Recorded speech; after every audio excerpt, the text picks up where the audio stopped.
1장부터 우리 살펴보고 있는데요. 우리 세 번째 마가복음 강해 시간인데요. 우리 지난주 성도 여러분들께서 함께 기억해 주시면 좋겠습니다. 이제 세례 요한이 외치는 자의 소리가 되어서 광야에서 주의 길을 예비하는 자로 부름을 받았습니다. 그런데 성도 여러분, 세례 요한이 어떻게 주의 길을, 메시아의 길을 예배했습니까? 첫째로 회개의 세례를 전파함으로 인해서 메시아의 길을 예비했고, 두 번째로 어떻게 해요? 세상의 삶과 다른 방식을 보여줌으로써 광야에 머물며 가죽띠를 띠고 털옷을 입고 메뚜기와 석청을 먹으며 인간의 손길이 제공해주는 인간의 화려한 삶을 거절하고 광야에서 다른 삶의 방식을 증거함을 통해 예수 그리스도의 길을 준비하는 자가 되었습니다. 이제 세례 요한이 열어놓은 주의 길에 이제 예수 그리스도께서 나타나셔서 너무나 겸손하게도 당신 자신을 죄인들과 동일시하시며 겸손하게 세례를 받으십니다. 세례를 받으시고 올라오실 때에 어떤 놀라운 일이 벌어졌습니까? 하늘이 마치 커튼처럼, 보자기처럼 찢어졌습니다. 그리고 거기에서 성령이 비둘기같이 예수 그리스도께로 임하셨습니다. 그리고 소리가 있어, 어떤 소리가 있었습니까? 너는 내 사랑하는 아들이요 내 기뻐하는 자라. 하늘의 소리, 하나님의 소리가 찢어진 하늘에서부터 이 땅을 가득 메우고 있었습니다. 이제 그게 우리가 이제 지난주까지 살펴본 마가복음의 내용이었고요. 이제 저와 여러분이 함께 읽으신 오늘 1장 12절부터 20절 이 본문은 예수님의 세 가지 장면을 우리에게 소개해 주고 있습니다. 마치 비디오 클립처럼 아니면 짧은 틱톡의 영상처럼 그렇게 세 가지 에피소드를 오늘 우리에게 소개해 주고 있는데, 우리 순서대로 살펴보려고 하는데요. 첫째로 광야에서 시험 받으시는 예수의 모습을 우리에게 보여주고, 그리고 둘째로 하나님 나라의 복음을 선포하시는 예수 그리스도의 모습을 우리에게 보여주고, 이제 그 예수 그리스도께서 어부들을 제자로 부르시는 장면을 오늘 이 1장 12절부터 20절까지 우리들에게 보여주고 있습니다. 우리 첫째 장면 함께 생각해 봅니다. 이제 예수 그리스도께서 광야에서 시험 받으시는 장면입니다. 마태복음과 누가복음에 비하면 굉장히 짧게 기록되어 있는데요. 성도 여러분, 12절 말씀 우리 다 같이 한 목소리로 다시 한번 읽습니다. 성령이 시작. 성령이 곧 예수를 광야로 어떻게 해요? 몰아내신지라. 몰아내다, 헬라어로 ekballo라는 단어가 쓰였습니다. 아주 강한 단어입니다. 이 마가복음은 이렇게 부드럽게 우리가 그냥 잘 듣고 하고 편안하게 그렇게 들을 수 있는 단어나 표현들을 사용하지 않고, 때로는 거친, 하늘이 찢어지다, 거친, 그리고 어떻게 성령이 예수 그리스도를 몰아내다, 에크발로, 이런 강한 단어, 그런 것들을 우리들에게 보여주고 있습니다. 아주 강한 단어입니다. 이것은 force out, 그죠? drive out, 몰아내고 마치 귀신을 어떤 사람에게서 쫓아낼 때 쓰이는 단어 expel, 그게 에크발로의 기본적인 뜻이에요.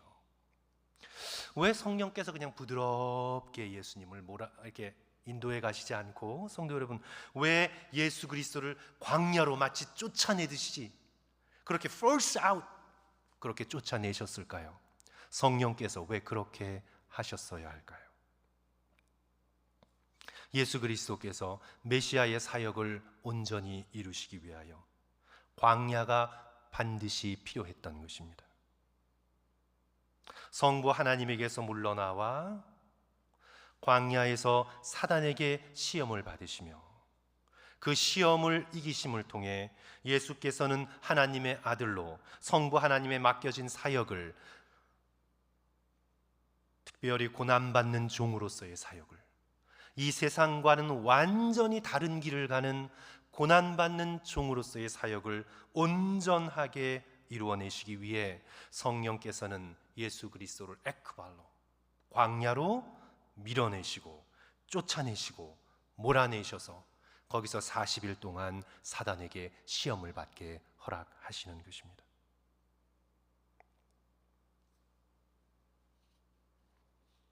성도 여러분, 우리 한번 생각해 보죠. 이 대비를 한번 생각해 보세요. 요단강에서 예수 그리스도께서 세례 받으셨을 때 어떤 일이 있었다고요? 놀라운 경험이 있었어요. 성도 여러분, 이런 경험하신 분들 계세요? 오늘날로 보자면 신비의 경험이죠. 놀라운 경험이에요. 하늘이 열리는 경험, 꿈이 아니라 실제적으로 하늘이 찢어지는 경험.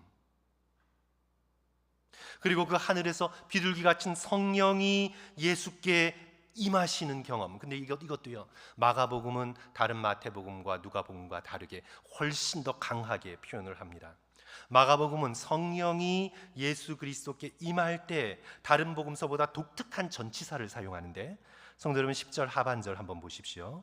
성령이 비둘기같이 자기에게 내려오심을 보시더니. 약해요. 약한 번역이에요. 약한 번역이에요. 여기서 헬라어 전치사 에이스라는 단어가 쓰였어요. 에이스는 into, 영어로 동작을 나타내는, 방향성을 나타내는 그런 아주 강한 전치사예요. 이 에이스, into라는 이 전치사는 마치 성령이 그냥 예수님의 머리 위에 살짝 머무는 것이 아니라 예수님의 머릿속을 관통하여 들어오신 것처럼, 카타 바이넌 에이스 아우톤, 그를 향해 카타 바이넌 에이스, 내려오셔서 into him, 그에게 뚫고 들어와 예수 그리스도 안에 머무시는 성령. 아주 강력한 이미지죠. 그렇죠? 마가복음이 굉장히 강력한 이미지를 많이 사용하고 있어요. 말씀드린 것처럼 하늘이 찢어지고 성령이 예수님을 뚫고 들어오고, 그리고 그 성령께서 안에서 격동하셔서 예수님을 광야로 내어 몰고 쫓아내고. 그렇죠? 이 예수님 안으로 뚫고 들어온 이 성령의 격동하심과 성령의 능력이 예수님을, 성도 여러분, 비교를 보세요. 예수님의 그 놀라운 신비 체험의 순간, 하나님과 하나가 되는 성부 하나님으로부터 이는 내 사랑하는 아들이요 내 기뻐하는 자라, 이런 놀라운 신비 체험의 순간에서 몰아내셔서 시험과 고난이 기다리고 있는, 사탄과 들짐승이 시험하려고 기다리고 있는 광야의 현실로 예수님을 몰아내시는 거예요. 그래서 성도 여러분, 우리는 이 땅에서 언제나 신비 경험만 하면서 살 수 없어요. 언제나 기쁘게 예수님 찬양하고 언제나 그 순간만 있을 수는 없어요. 성령께서 때로 우리에게 고난과 시험이 기다리고 있는 현실의 광야로 우리를 몰아내십니다. 그렇죠? 이 대비가 보이죠, 마가복음에서. 그래서 성도 여러분, 우리가 마가복음을 들으면서 또 우리 스스로도 생각을 하면서 우리가 꼭 명심해야 될 것은, 성령 충만해도 힘든 시험의 상황 가운데 내몰릴 수 있어요. 그걸 기억하셔야 돼요.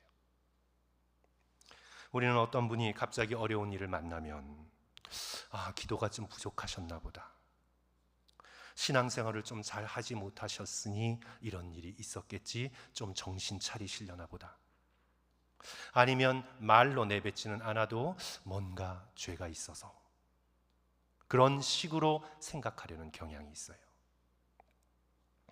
우리 자신도 예상치 못한 힘든 일을 딱 들이닥치면, 그게 자녀의 문제든지 가족의 문제든지 자신의 건강의 문제든지 경제적인 사정의 문제든지, 힘든 일을 딱 만나면 첫 번째 드는 생각이 내가 뭐 하나님께 잘못했나. 성도들은 물론 그런 경우도 있을 것입니다. 우리는 어려운 일을 만났을 때 자신을 돌아보는 기회로 삼는 것은 중요한 일입니다. 하지만 오늘 본문에서 우리가 깨닫게 되듯이, 성령 충만하셨어도 얼마든지 광야로 내몰릴 수 있어요. 성도 여러분, 그걸 기억하셔야 돼요. 내가 성령 충만해도 얼마든지 어려운 일을 만날 수 있어요. 오히려 성령께서 그렇게 우리의 삶 속에 그런 쪽으로 우리를 내모실 수도 있어요.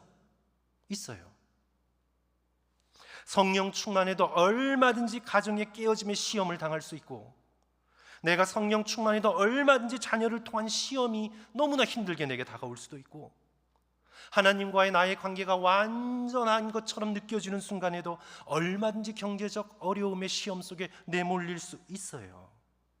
우리는 성령 충만한 상태 속에서 얼마든지 인생의 광야를 경험할 수 있습니다.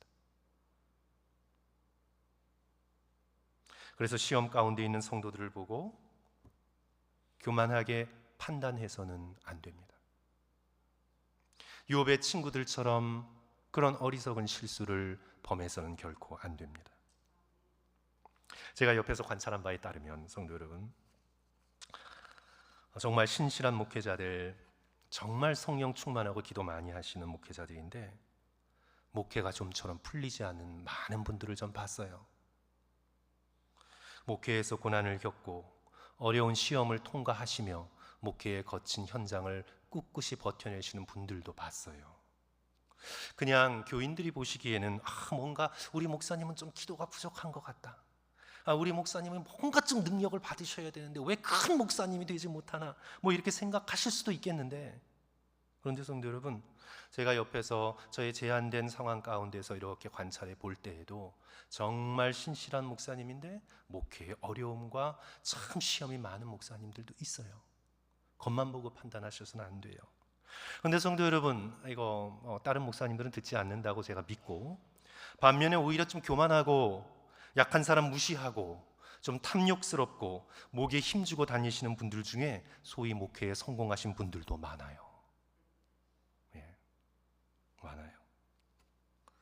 어느 대형교회 부목사님은 우황청심환을 먹어야 교역자 회의에서 견뎌요. 그런 경우도 없지 않아요. 부교역자 목사님들 가운데 정신과 다녀야 할 정도로 괴로움을 겪는 분들도 있어요. 그런데 또 목회는 또 잘하세요. 성공하시고 능력 있는 종이라고 또 인정도 받으시고. 제가 지금 말씀드리고자 하는 건, 우리는 겉만 보고 되어진 결과들만 보고 이 사람이 하나님과의 관계가 성령 충만하구나, 그렇지 못하구나, 우리는 결코 얘기할 수 없다는 것. 내가 성령 충만해도, 어떤 사람이 성령 충만해도 얼마든지 광야의 현실을 그 현실로 내몰릴 수 있다는 것, 우리는 그것을 기억해야 되겠습니다. 야고보서 1장 2절 3절 4절, 내 형제들아 너희가 여러 가지 시험을 당하거든 온전히 기쁘게 여기라. 이는 너희 믿음의 시련이 인내를 만들어내는 줄 너희가 알미라. 인내를 온전히 이루라. 이는 너희로 온전하고 구비하여 조금도 부족함이 없게 하려 함이라. 하나님께서 우리를 더 온전한 주의 자녀로 빚어가시기 위해서 성령께서 우리에게 광야의 시험을 허락하실 수도 있다는 것. 그래서 쉽게 고난을 판단하면 안 돼요. 이 세상에서 제일 판단하기 어려운 것이 고난이에요. 특별히 고난의 이유, 절대 판단할 수 없습니다. 내가 영적으로 교만해져서 저 사람이 어떤 고난을 당했을 때 내 입장 속에서 판단하는 말 아주 조심하셔야 돼요. 우리는 남의 고난을 판단할 정도로 영적인 능력이 없습니다. 우리는 고난 앞에 아주 겸손해야 돼요. 다른 사람의 불행 앞에 우리는 아주 조심해야 돼요. 나 자신의 고난도 쉽게 판단하지 말아야 돼요. 감당할 시험 주시는 하나님을 의지하고 고난 가운데 더욱 성령을 의지하시는 저와 성도들 되시기를 주님의 이름으로 간절히 축원합니다. 오늘 본문이 우리에게 주시는 위로는, 성도 여러분 13절 우리 함께 읽을까요? 광야에서 같이 읽습니다. 시작. 광야에서 40일을 계시면서 사탄에게 시험을 받으시며 들짐승과 함께 계시니 천사들이 수종들더라. 하나님께서는 성자 예수 그리스도께서 광야에서 홀로 버려지도록 내버려 두시지 않으십니다. 천사들이 수종들더라. 믿음의 백성들이 인생의 광야에서 그저 홀로 버려져 헤쳐나가도록 우리 하나님께서는 내버려 두지 않으십니다. 우리가 알든 모르든 우리의 인생의 어려움 가운데 하나님께서는 천사를 보내시고 도움의 손길을 보내셔서 그 시험을 능히 이기게 우리를 도우십니다. 열왕기상 19장에 선지자 엘리야에게 하셨던 것처럼 천사를 보내주셔서 먹이우시고 마시게 하시고 잠들게 하시고 힘을 얻어 다시 힘을 내어 호렙산까지 올라가 맡겨진 선지자의 사역을 감당하시도록 우리를 도우십니다. 하나님께서는 반드시 광야를 허락하셨으면 천사를 허락하시고 도움의 손길을 허락하십니다. 그렇죠? 이제 우리 두 번째 장면으로 성도 여러분 또 가봅니다. 이제 두 번째 장면은 예수 그리스도께서 40일 시험을 이기시고 그 다음에 갈릴리 지역으로 다시 돌아오셔서 하나님 나라의 복음을 전파하시는데 그때가 언제부터냐 하면 우리 14절 보십니다. 자, 요한이 잡힌 후 예수께서 갈릴리에 오셔서 하나님의 복음을 전파하여. 언제부터 예수 그리스도께서 본격적으로 하나님 나라의 복음을 전파하셨나요? 세례 요한이 잡힌 후에. 오늘 우리 이 14절에 한국말, 우리말 번역에는 분명하게 드러나지 않는데 이 마가복음뿐만 아니라 복음서 전체에서 아주 중요한 헬라어 표현이 있어요. 그것은 파라디도미라는 단어예요. handed over, 넘겨지다 라는 단어예요.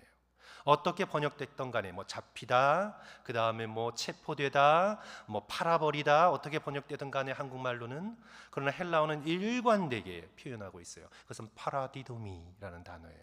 handed over, 넘겨지다. 아주 중요한 단어예요.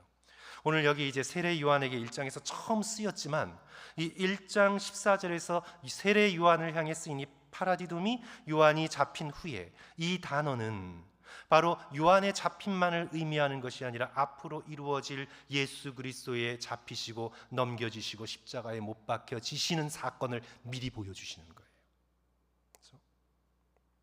그래서 오늘 세례 요한에게 파라디돔이 잡히다, 넘겨지다 라는 단어가 쓰였지만 가룟 유다가 예수님을 팔아넘길 때도 파라디돔이, 팔아넘기다, 파라디돔이 비슷한 것 같아요. 파라디돔이. 대제사장이 예수님을 빌라도에게 넘겨버릴 때도 파라디돔이, 빌라도가 자기 책임을 던져버리고 십자가에 못 박으라고 예수를 백성들에게 넘겨줄 때에도 파라디돔이. 그래서 이 마가복음서에 또 복음서에 계속해서 지배하는 중요한 단어는 파라디돔이라는 단어예요. 이제 세례 요한에게 처음 사용되어져서 이 마가복음을 읽는 또 듣는 독자들이 이 단어를 따라가며 세례 요한이 잡혀 권력자의 손에 옳은 의를 행하다가 목이 달아나 죽은 것처럼 예수 그리스도께서 온전한 의를 이 땅 속에 이루기 위하여 이제 대제사장과 베드로에게 잡혀 십자가에 못 박혀 파라디돔이 넘겨져 죽으시겠구나 하는 것들을 미리 보여주는 거예요. 그런데 이제 우리가 이 단어가 쓰일 때, 이 단어가 쓰일 때 우리가 깨닫게 되는 것은 넘겨진 고난이 더 큰 구원으로 이루어져요. 그렇죠? 보시면 세례 요한이 잡혀 파라디돔이 넘겨졌어요. 그것으로 끝났나요? 그것으로서 메시아 사역과 하나님 나라의 사역이 끝났나요? 아니죠. 세례 요한이 넘겨졌지만 그 뒤에 누가 나타나십니까? 세례 요한이 신들매조차도 풀기 어려운, 나보다 훨씬 능력이 크신 예수 그리스도께서 나타나셔서 하나님 나라의 복음을 전파하십니다. 파라디돔이 넘겨졌지만 더 큰 역사가 이루어집니다. 그렇죠? 예수 그리스도께서 십자가에 넘겨지셔서 죽으셨지만 파라디돔이, 그러나 하나님께서 직접 개입하셔서 죽으신 예수 그리스도를 부활시키십니다. 넘겨졌지만 더 큰 역사가, 더 큰 손에 의하여 이루어지는 구원의 역사를 오늘 우리는 여기서 미리 맛보게 되는 거죠. 세례 요한이 잡혀 곧 목이 달아나고 넘겨졌지만, 그러나 하나님의 나라, 하나님 나라의 복음은 더 큰 능력으로 예수 그리스도를 통해 갈릴리 땅에서부터 시작하여 예루살렘과 사마리아와 온 유대와 땅끝까지 놀랍게 전파되는 것을 우리는 보게 됩니다.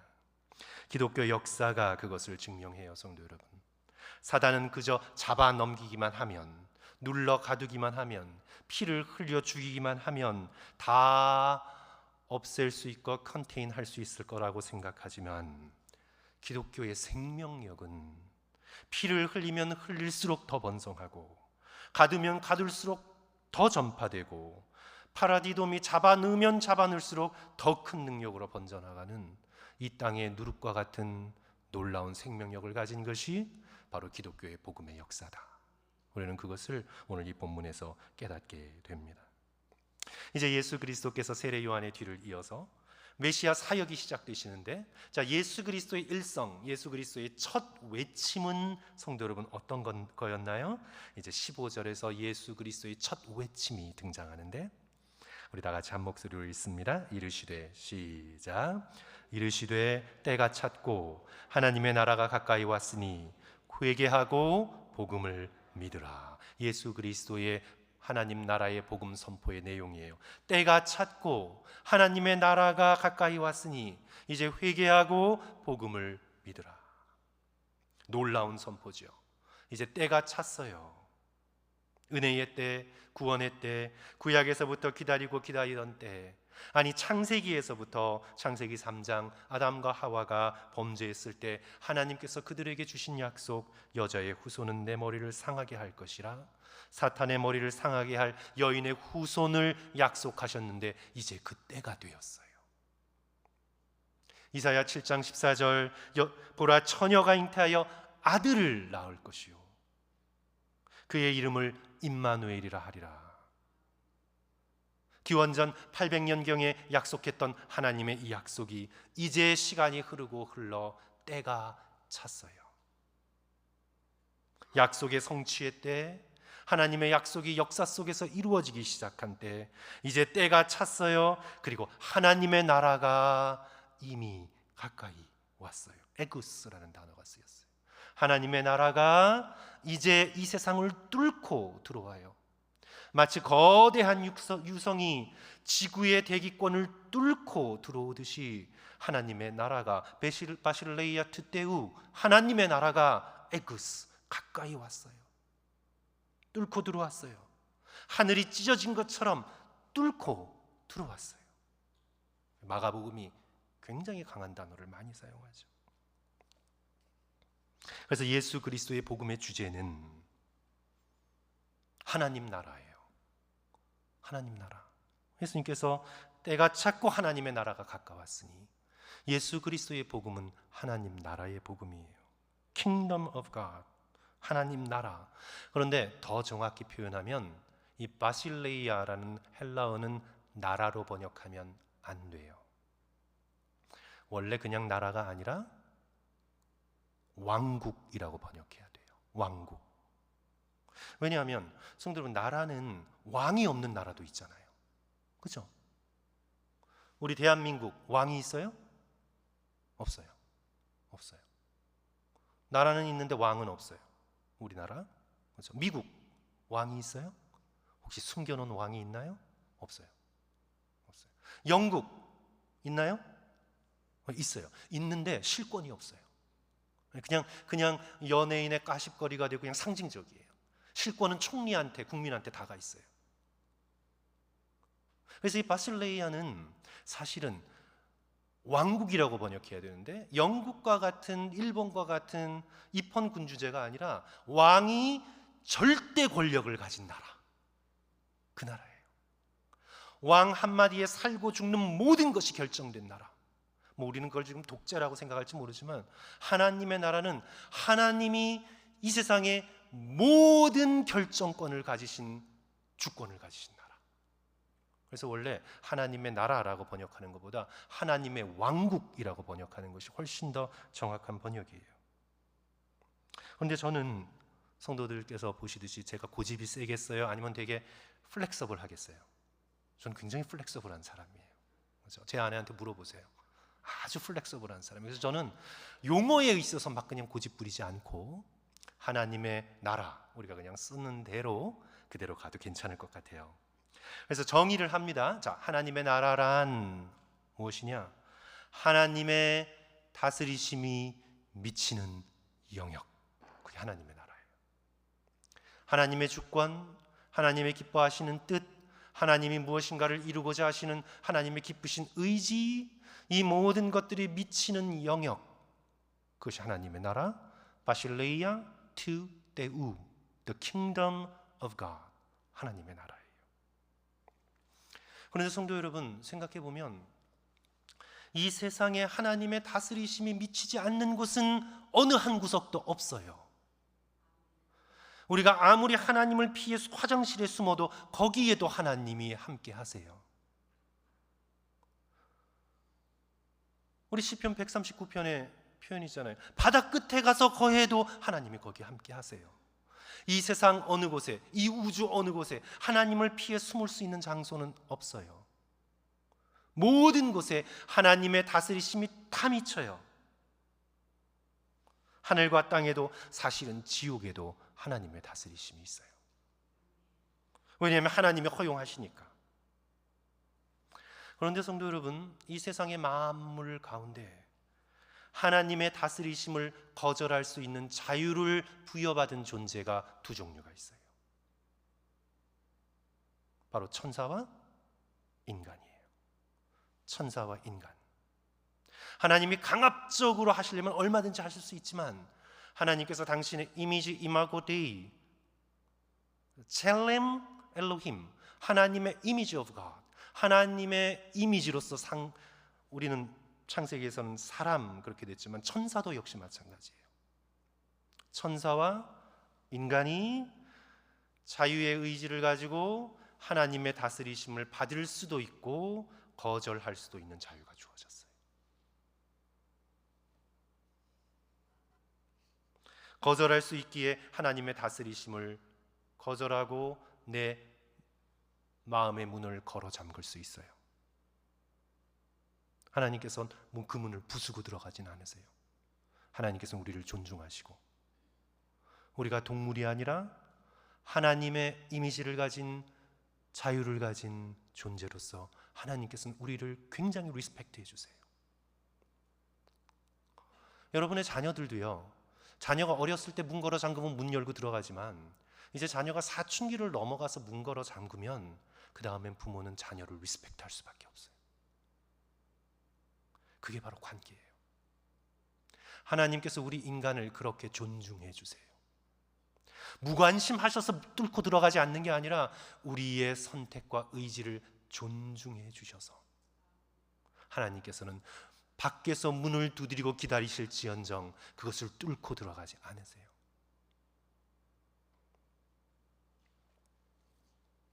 그래서 우리는 하나님을 향해 이렇게 말할 수 있어요. 하나님, 여기는 내 나라예요. 참견하지 마세요. 여기는 내 마음대로 할 거예요. 이건 내 몸이에요.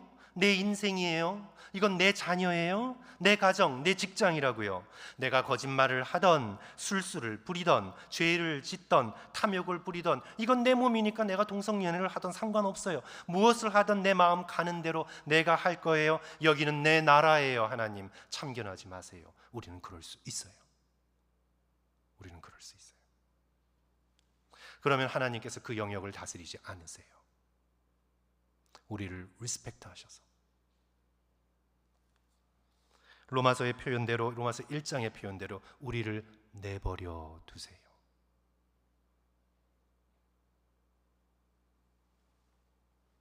개인뿐 아니라 사람들의 공동체, 권세, 나라가 하나님의 다스리심을 공적으로 반역하고 거절할 때 하나님께서는 리스펙트 하세요.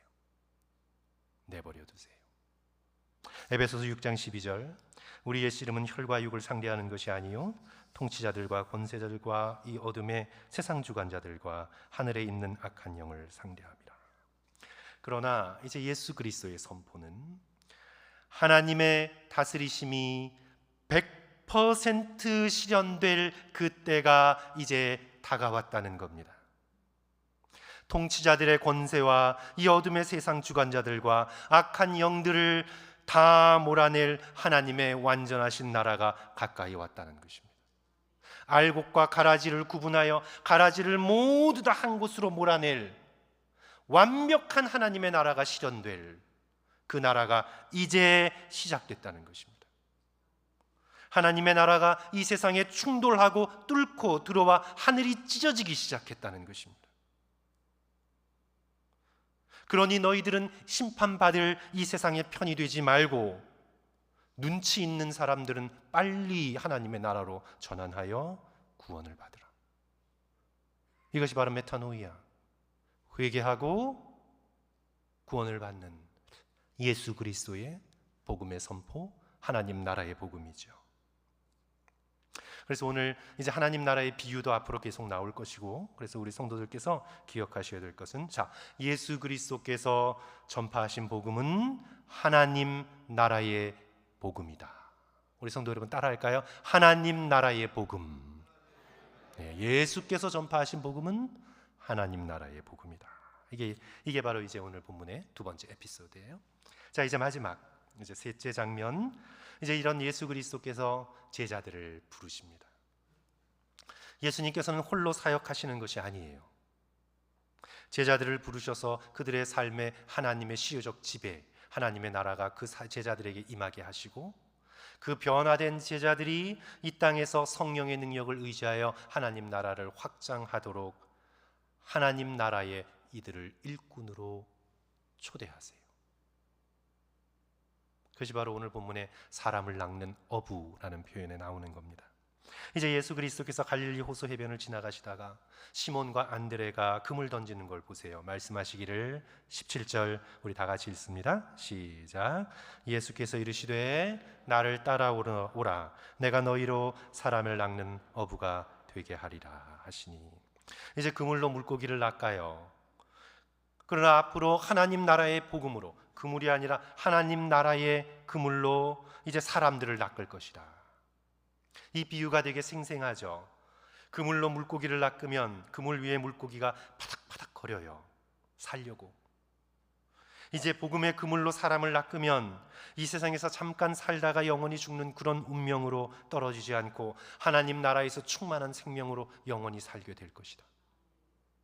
세상의 그물은 건져 물고기를 죽게 하지만 하나님 나라의 그물은 사람을 건져 하나님 나라에서 영생하도록 할 것이다. 이것이 바로 사람을 낚는 어부라는 표현의 본 뜻이에요. 오늘 본문에서 또 놀라게 되는 건, 마가복음을 읽다 보면 놀랄 일이 많아요, 성도 여러분. 또 놀라게 되는 건 어부들의 즉각적인 순종이에요. 시몬과 안드레에게 나를 따라오라 하시니 18절 곧 유뜨스, 제가 처음 시작할 때 말씀드렸죠. Immediately, 곧 유뜨스. 마가복음이 아주 좋아하는 부사구예요. 유뜨스, 곧 즉시 그물을 버려두고 예수를 따르니라. 그물을 주섬주섬 하지 않고 버려두고 예수를 즉시 따라요. 이제 잠시 후에 예수께서도 지나가시다가 세베대의 아들 누군가요? 야고보와 요한을 부르세요. 그물을 수선하고 있어요. 그물을 뜯어진 것을 깁고 있는 그들을 부르시는데 20절 부르시니 이제 그물만 버려두는 것이 아니라 아버지까지 버려둬요. 20절 다 같이 읽습니다. 곧 시작. 곧 부르시니 그 아버지 세베대를 품꾼과 함께 배에 버려두고 예수를 따르니라. 아버지까지 그냥 버려두고 예수를 따라요. 당시 사회의 가장 큰 의무인 부모의 봉양까지 버려두고 즉시 예수 그리스도를 쫓아가요. 놀랍죠? 놀라워요. 하나님 나라의 긴박성, 하나님 나라는 지금 당장 이것이냐 저것이냐를 결정해야 되는, 내일 좀 생각해 볼게요, 조금 나중에 할게요가 아니라 하나님 나라는 급하게 하늘이 찢어졌고 뚫고 들어오고. 그런데 성도 여러분, 어떻게 이런 일이 가능했을까요? 어떻게 어부들이 그물을 버려두고 즉시 예수님을 쫓고, 세베대의 아들들이 아버지 세베대를 품꾼들과 함께 배에다 버려두고 예수님을 쫓는 이런 즉각적인 순종이 가능할까요? 뭐 때문에 그럴까요? 그것은 바로 예수 그리스도의 엑수지아, authority. 예수 그리스도의 authority. 제가 성도 여러분 담임 목사로서 여러분에게 무엇을 명령하면 듣겠어요? 저는 그런 authority가 없어요.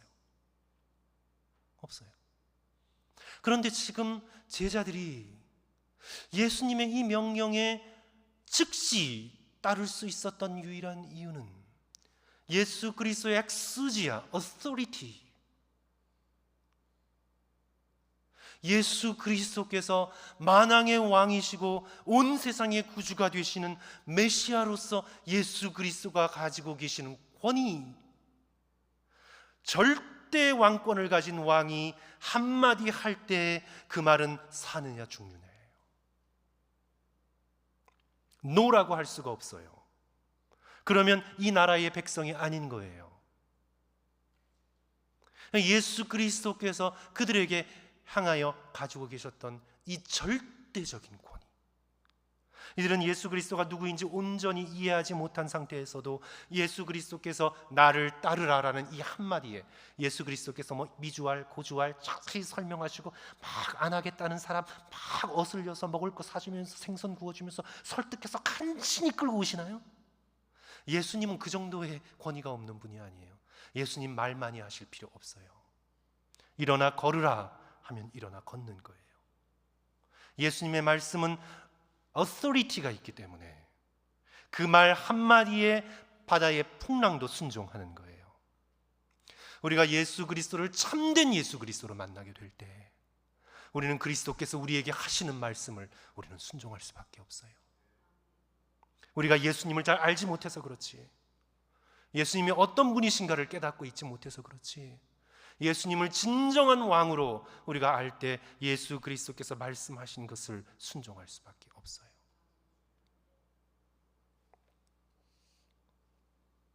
사랑하는 성도 여러분, 예수 그리스도는 오늘도 우리를 부르고 계십니다.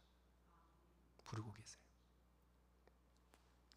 예수 그리스도를 따라 하나님 나라의 현실로 들어오라고, 하나님이 절대 왕으로 다스리시는 하나님 나라의 현실을 죽고 난 다음 천국에서 살아갈 생각하지 말고 지금 여기서부터 하나님 나라의 현실을 받아들이고 하나님을 왕으로 삼아 예수 그리스도를 따라가라고 오늘 저와 여러분을 부르고 계세요. 그렇죠? 그런데 성도 여러분, 예수 그리스도의 부르심을 얘기할 때 보통 우리의 반응은 어떻죠? 보통 우리의 반응은 어때요? 더듬기 시작하죠. 그러면 그럼 직업 버려야 해요? 세베대 아들들처럼 그냥 부모 자녀 다 버려요? 그러면 저 오지의 선교사로 그럼 나가라는 거예요? 지금 나보고? 우리는 그렇게 얘기하죠. 신학교 들어가서 다 사역자가 되란 말인가요? 보통 그렇게 생각하죠. 근데 성도 여러분, 여기서 기준을 낮추는 건 아니지만 아무리 기준이 높고 아무리 먼 길을 가더라도 첫 걸음부터 떼야 돼요. 우리는. 그렇죠? 그래서 헨리 나우엔의 예수의 길에서 그가 이렇게 적은 말이 굉장히 중요한 대답을 우리에게 줄 것 같습니다. 헨리 나우엔은 이렇게 말했습니다. 작은 답을 이미 알고 있으면서 큰 질문을 던지는 사람이 놀라울 정도로 많다. 어떤 일은 내게 묻는다. 정말 모든 것을 버리고 선교를 떠나야 합니까? 예수님이 내게 요구하시는 게 바로 그것입니까? 예수님을 따르려면 정말 내 가족과 직업과 재산을 다 버려야 합니까? 이에 대한 내 답변은 이렇다. 단순한 일로 한 걸음씩 시작할 수 있는데 왜 그렇게 거창하게 묻는 것입니까? 가족들에게, 자녀들에게 소리 지르지 않겠다는 다짐만으로 시작하십시오. 영적 삶의 비밀은 당신이 큰 일은 지금 모를지라도 당장 실천할 수 있는 작은 일에 대해서는 이미 안다는 것입니다. 지금 내가 하나님의 현실의 세계로 들어가기 위하여 할 수 있는 작은 일. 하나님의 나라는 평화의 나라입니다. 온유의 나라입니다. 화내지 않습니다. 사람의 성내는 것이 하나님의 의를 이루지 못합니다. 이 세상을 향한 나의 탐욕 버립니다. 사람들을 향한 나의 정욕, 힘들지만 예수 그리스도를 의지하여 과감히 버리기로 결단합니다. 먹고 살 것에 대한 염려와 걱정, 일용할 양식을 공급하시는 주님을 의지하고 모든 염려와 걱정을 나의 마음속에서 추방해 버립니다. 매일매일 삶의 현장 속에서 지금 나와 현실적으로 임재하시는 예수 그리스도를 의지하고 주님을 바라보며 동행하려고 온 힘을 다해 노력합니다. 나의 입술의 말과 나의 행동과 표정으로 가까운 사람 상처 주지 않기로 결단합니다. 가능한 모든 사람과 화목하도록 노력합니다. 만나는 모든 사람들에게 온유하고 친절하기로 결단합니다. 물질의 욕심과 미래에 대한 걱정을 내려놓고 지금 여기에서 조금이라도 나누기 위해 헌신하려고 합니다. 그런 작은 한 걸음, 그런 한 걸음이 모여 우리는 큰 걸음을 내딛는 거예요. 제가 한동안 설교하면서 강조했던 나의 삶의 반경 3m에 이루어지는 하나님 나라, 저는 그 개념을 되게 좋아해요. 하나님 나라가 이 땅 가운데 다 이루어지는 큰 일을 물론 바라보고 기도하고 꿈꾸고 노력해야 되겠지만, 먼저 내 삶의 반경 3m 안에 하나님의 그 영광스러운 나라가 이루어지도록 기도하는 것.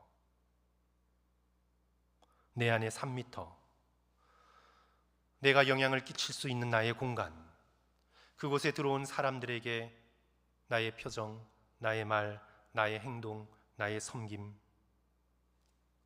아무도 보지 않는다고 생각할 때 나의 생각, 나의 영역에서의 하나님 나라, 그 나라가 내게 속히 이루어지기를 기대하고 기도하고 바라고 회개하고 꿈꾸며 우리 모두 예수 그리스도를 쫓아가야 되겠습니다. 돌스토이의 단편소설 세 가지 질문, 잘 알려진 단편소설이죠. 그 소설을 통해 세 가지 질문을 해요. 성도 여러분, 첫째 질문, 인생에서 가장 중요한 시간은 언제예요? 지금 현재예요. 둘째 질문, 이 세상에서 가장 중요한 사람은 누구예요? 내가 지금 만나는 사람이에요. 셋째 질문, 그렇다면 이 세상에서 내가 해야 할 가장 중요한 일은 무엇이에요? 확실하죠. 지금 내 곁에 있는 사람에게 선을 행하는 거예요. 아주 간단해요. 물론 우리는 예수님의 명령처럼 유대와 사마리아와 땅 끝까지 하나님의 나라가 이루어지도록 헌신해야 돼요. 그런데 성도 여러분, 이것을 기억하셔야 돼요. 지금 여기 나의 반경 3m에 하나님의 나라가 이루어지지 않았는데, 지금 여기 반경 3m에 들어와서는 온갖 질투와 시기와 분노와 계산과 탐욕이 얼룩진 3m의 내 나라를 가지고 있는데, 이런 내가 아프리카 오지에 가서 하나님의 나라를 어떻게 선포한다는 거예요? 성도 여러분, 어떻게? 겉으로의 행위와 잠깐의 어떤 액션을 통해서 어떻게? 지금 여기서 하나님의 나라가 내게 경험되어지지 않고 하나님의 나라가 이루어지기를 원하는 마음조차 없는데 어떻게 내가 어떻게 하나님 나라가 이루어져요? 내가 지금 여기 미국 땅에서는 돈을 전부로 삼고 살고, 사람을 가진 것과 피부 색깔에 따라 차별하면서 살고, 그러던 사람이 아프리카 선교에 가서 어떻게 하나님의 나라를 증거해요? 어떻게? 내 안에, 내 마음속에, 내 입술에, 내 눈과 손과 발에 하나님의 나라가 이루어지는 사인이 없는데 아프리카 가서 어떻게 하겠다는 거예요? 남미에 가서 어떻게 하겠다는 거예요? 물론 우리는 선교를 통해 비전을 꿈꾸고 배우고 또 앞으로의 계획을 세우고 우리의 작은 선행을 해야 되겠죠. 계속해서 해야 되겠어요. 그러나 하나님 나라의 관점에서 우리가 진정으로 간절함으로 꿇어 엎드리고 주님 앞에 회개해야 될 것은 3m 안에 하나님의 나라가 이루어지기를, 내 마음에 주의 나라가 이루어지기를. 우리는 주님 앞에 우리가 회개하고 우리의 반경 3m가 하나님 나라가 되어서 가장 가까이에서 함께 살고 있는 사람에게 하나님 나라의 은혜가 전달되어질 수 있도록 우리는 우리의 삶 속에 하나님의 나라를 이루어야 하는 귀중한 소명을 어딜 가든지 가지고 있다는 것을 사랑하는 성도 여러분, 기억할 수 있는 저와 여러분이 되어야 되겠습니다. 오늘 이 말씀은 오늘 드디어 오늘 이 말씀을 통해 복음이 구체적인 현실의 세계로 돌아왔어요. 하늘이 열리고 성령이 비둘기처럼 내려오고 하늘의 소리가 들리고 광야에서 사탄에게 시험 받으시고 들짐승과 함께 거하시고 천사의 수종을 받으시고 하던 우리에게는 좀 아득하게 느껴지던 그런 영역에서 이제 예수 그리스도께서 성큼 뛰어나오셔서 역사의 또 현실적인 갈릴리라는 지역에 오셔서 구체적으로 하나님 나라를 전파하세요.